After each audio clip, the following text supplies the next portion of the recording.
एडिटोरिया current affairs practice set संख्या 17 है। इसमें केंद्रीय बजट 2025-26 से संबंधित महत्वपूर्ण प्रश्नों को दिया गया है। तो आइए देखते हैं। प्रश्न संख्या 1 है, केंद्रीय वित्त मंत्री निर्मला सीतारमण द्वारा मोदी सरकार के तीसरे कार्यकाल का दूसरा बजट कब पेश किया गया? 1 फरवरी 2025 को। प्रश्न संख्या 2 है, वित्त मंत्री निर्मला सीतारमण द्वारा पेश किए गए बजट में विकास के कितने इंजनों को रेखांकित किया गया है? 4 इंजनों को। प्रश्न संख्या 3 है, केंद्रीय बजट 2025 की थीम निम्न में से क्या थी? सबका विकास। वित्त मंत्री निर्मला सीतारमण द्वारा 2025 में पेश किया गया बजट, इसके द्वारा पेश किए गए बजट का कौन सा क्रम था? 8वां। प्रश्न संख्या 5 है, केंद्रीय बजट 2025-26 के अनुसार कुल व्यय कितना होने का अनुमान लगाया गया है? 50,65,345 करोड़। प्रश्न संख्या 6 है, बजट 2025-26 के अनुसार राजस्व प्राप्तियां कितना होने का अनुमान है? 34,20,409 करोड़। प्रश्न संख्या 7 है, बजट 2025-26 के अनुसार राजकोषीय घाटा कितना होने का अनुमान है? 15,68,936 करोड़। बजट 2025-26 के अनुसार प्रभावी राजस्व घाटा कितना होने का अनुमान है? 5,23,846 करोड़। प्रश्न संख्या 9 है, बजट 2025-26 के अनुसार राजकोषीय घाटा जीडीपी का कितना प्रतिशत रहने का अनुमान है? 4.4%। बजट 2025-26 के अनुसार राजस्व घाटा का कितना प्रतिशत रहने का अनुमान है? 1.5%। प्रश्न संख्या 11 है, बजट 2025-26 के अनुसार प्राथमिक घाटा जीडीपी का कितना प्रतिशत रहने का अनुमान है? 0.8%। प्रश्न संख्या 12 है, बजट 2025-26 के अनुसार प्रभावी राजस्व घाटा जीडीपी का कितना प्रतिशत रहने का अनुमान है? 0.3%। प्रश्न संख्या 13 है, बजट 2025-26 के अनुसार प्राथमिक घाटा कितना रहने का अनुमान है? 2,92,598 करोड़। 2,92,598 करोड़। बजट 2025-26 में रक्षा पर खर्च करने हेतु कितना बजट आवंटित किया गया है? 4,91,732 करोड़। प्रश्न संख्या 15 है, बजट 2025-26 में शिक्षा पर खर्च करने हेतु कितना बजट आवंटित किया गया है? 1,28,650 करोड़। बजट 2025-26 में ग्रामीण विकास मद पर व्यय हेतु कितना बजट आवंटित किया गया है? 2,66,817 करोड़। प्रश्न संख्या 17 है, बजट 2025-26 में शहरी विकास हेतु कितना बजट आवंटित किया गया है? 96,777 करोड़। बजट 2025-26 में विकसित भारत हेतु रेखांकित 4 इंजन में प्रथम इंजन का संबंध किस क्षेत्र से है? कृषि से। प्रश्न संख्या 19 है, बजट 2025-26 में प्रथम इंजन के रूप में चयनित कृषि क्षेत्र के तहत कृषि उत्पादकता बढ़ाने हेतु देश के कुल कितने जिलों को सम्मिलित किया गया है? 100 जिला। बजट 2025-26 में किसान क्रेडिट कार्ड की सीमा 3 लाख से बढ़ाकर कितने किए जाने की घोषणा की गई है? 5 लाख रुपए। प्रश्न संख्या 21 है, बजट 2025-26 में मखाना के उत्पादन, प्रसंस्करण और मूल्य संवर्धन को बढ़ावा देने हेतु किस राज्य में मखाना बोर्ड के स्थापना किए जाने की घोषणा की गई है? बिहार। बजट 2025-26 में यूरिया संयंत्र की स्थापना किस राज्य में किए जाने की घोषणा की गई है? असम। प्रश्न संख्या 23 है, बजट 2025-26 में विकसित भारत हेतु रेखांकित 4 इंजनों में दूसरे इंजन का संबंध किस क्षेत्र से है? एमएसएमई।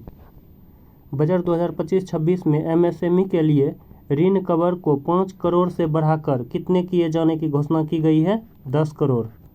संख्या 25 है, बजट 2025-26 में किए गए घोषणा के अनुसार किस राज्य में राष्ट्रीय खाद्य प्रौद्योगिकी संस्थान की स्थापना की जाएगी? बिहार में।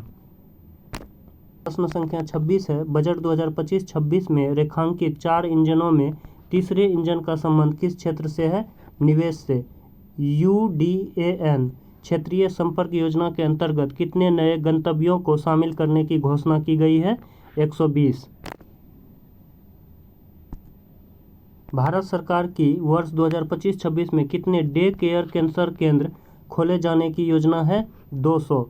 बीमा क्षेत्र में प्रत्यक्ष विदेशी निवेश को 74% से बढ़ाकर कितना किए जाने की घोषणा की गई है? 100%।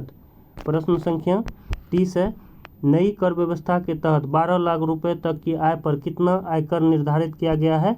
0%। बजट 2025-26 में वरिष्ठ नागरिकों के लिए कर कटौती को 50,000 से बढ़ाकर कितना किया गया है? 1 लाख रुपया। प्रश्न संख्या 32 है, केंद्रीय बजट 2025-26 में किराए पर कटने वाले स्रोत पर कर कटौती TDS का सालाना सीमा 2,40,000 से बढ़ाकर कितने रुपए किया गया है? 6 लाख। केंद्रीय बजट 2025-26 में आयकर रिटर्न ITR दाखिल करने की समय सीमा 2 वर्ष से बढ़ाकर कितना किया गया है? 4 वर्ष। प्रश्न संख्या 34 है, केंद्रीय बजट 2025-26 में जल जीवन मिशन योजना को कब तक बढ़ाने की घोषणा की गई है? 2028 तक। प्रश्न संख्या 35 है, केंद्रीय बजट 2025-26 में जल जीवन मिशन के लिए कितनी राशि आवंटित की गई है? 67,000 करोड़। प्रश्न संख्या 36 है, केंद्रीय बजट 2025-26 में ज्ञान भारतम मिशन की घोषणा की गई। इसका मुख्य उद्देश्य क्या है? 1 करोड़ पांडुलिपियों को संरक्षण और दस्तावेजीकरण करना।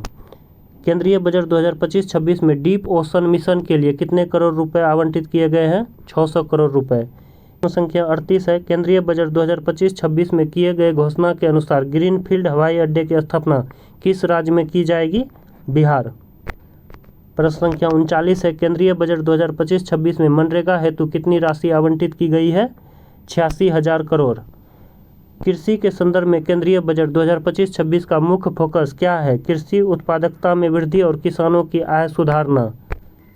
प्रश्न संख्या 41 है, केंद्रीय बजट 2025-26 के तहत आत्मनिर्भरता मिशन का फोकस किन दालों पर है? इनमें से सभी अरहर, उड़द और मसूर। प्रश्न संख्या 42 है, केंद्रीय बजट 2025-26 में कितनी जीवन रक्षक दवाओं को सीमा शुल्क से पूरी तरह छूट देने की घोषणा की गई है? 36। प्रश्न संख्या 43 है, शिक्षा क्षेत्र में AI को बढ़ावा देने के लिए कितने करोड़ की लागत से नया सेंटर फॉर एक्सीलेंस स्थापित करने की घोषणा की गई है? 500 करोड़।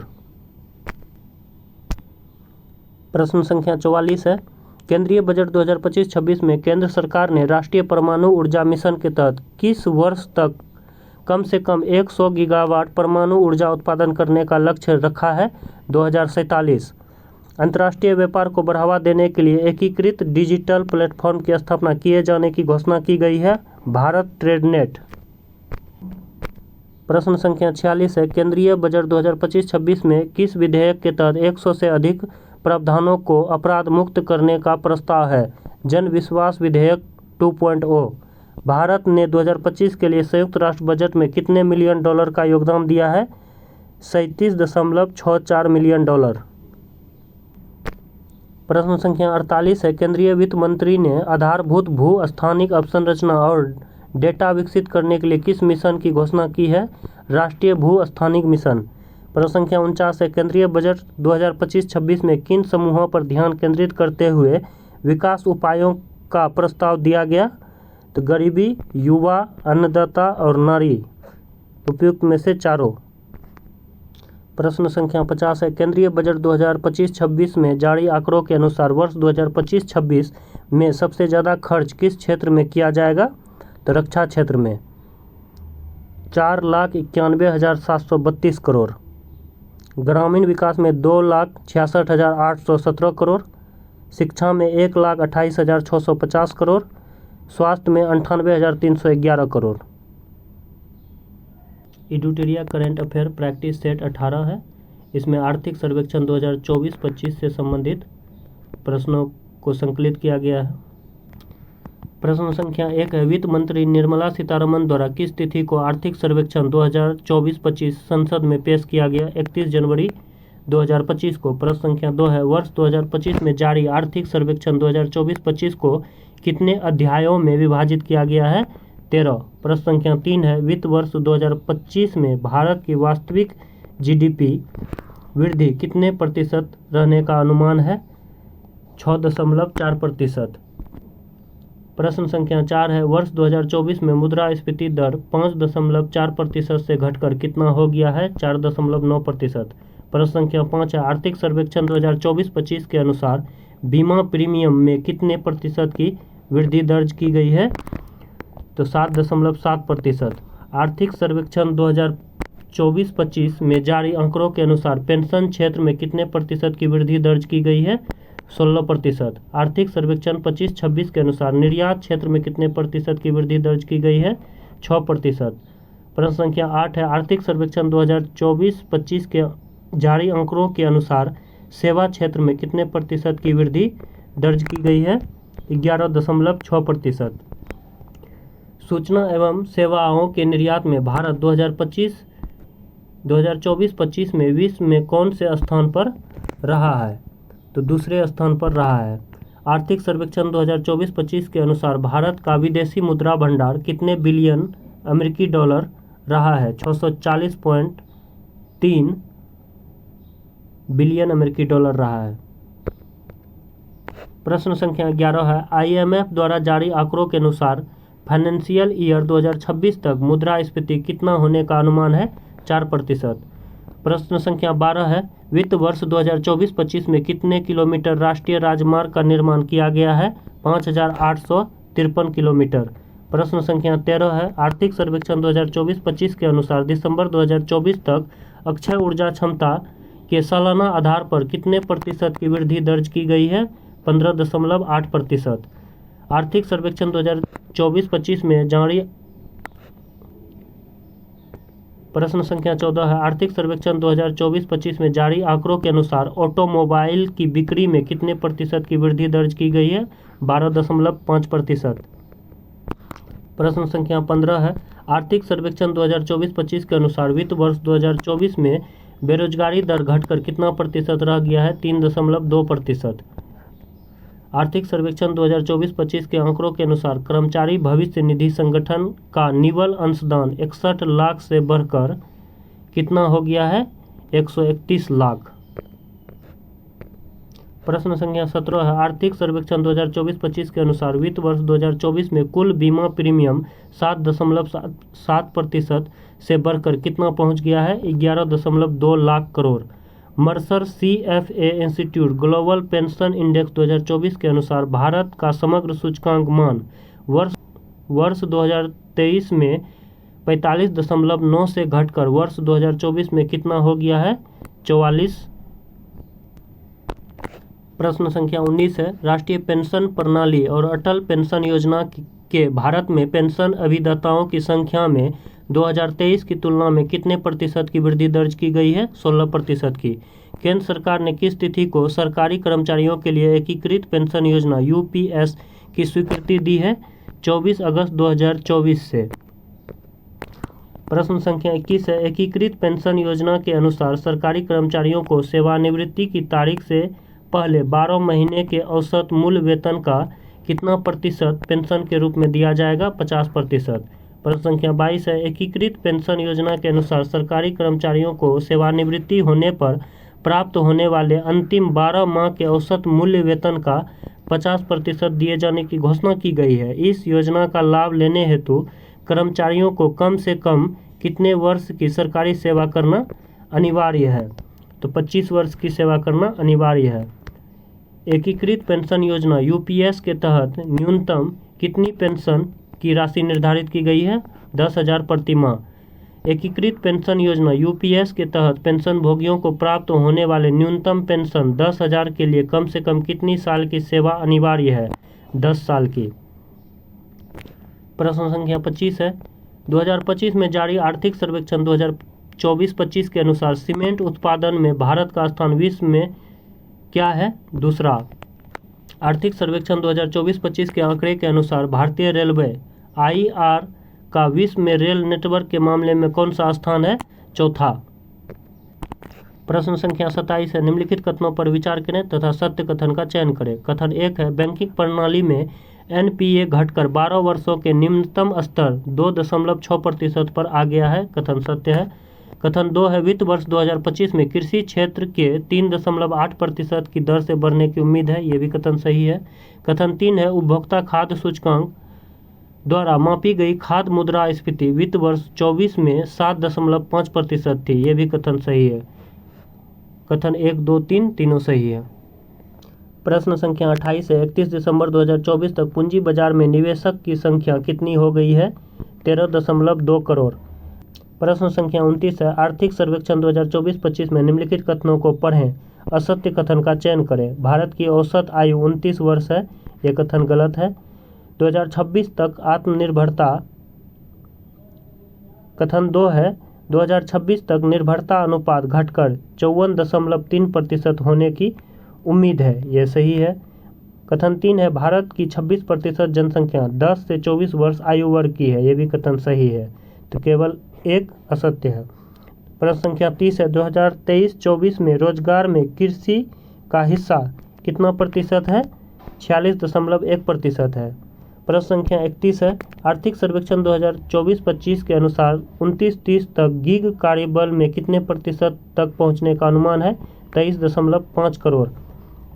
आर्थिक सर्वेक्षण 2024-25 के अनुसार प्रवासी भारतीयों की संख्या कितनी हो गई है? 32 मिलियन।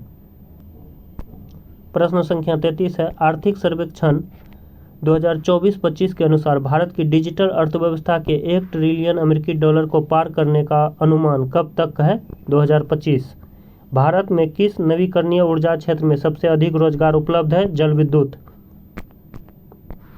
प्रश्न संख्या 35 है आर्थिक सर्वेक्षण 2024-25 के अनुसार ग्रामीण और शहरी भारत में औसत मासिक प्रति व्यक्ति व्यय कितना है? क्रमशः 4,122 रुपये ग्रामीण और 6,996 रुपये शहरी।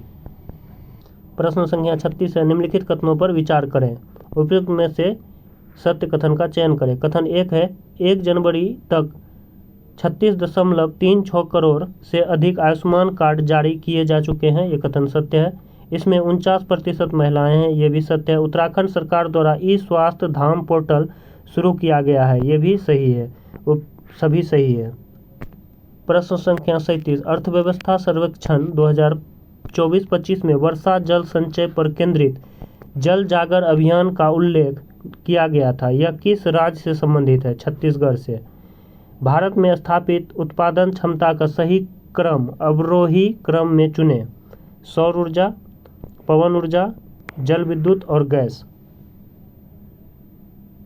प्रश्न संख्या 39 है वित्त वर्ष 2024 में कृषि खाद्य निर्यात का मूल्य, जिसमें प्रसंस्कृत खाद्य निर्यात भी शामिल है, कितना पहुंच गया है?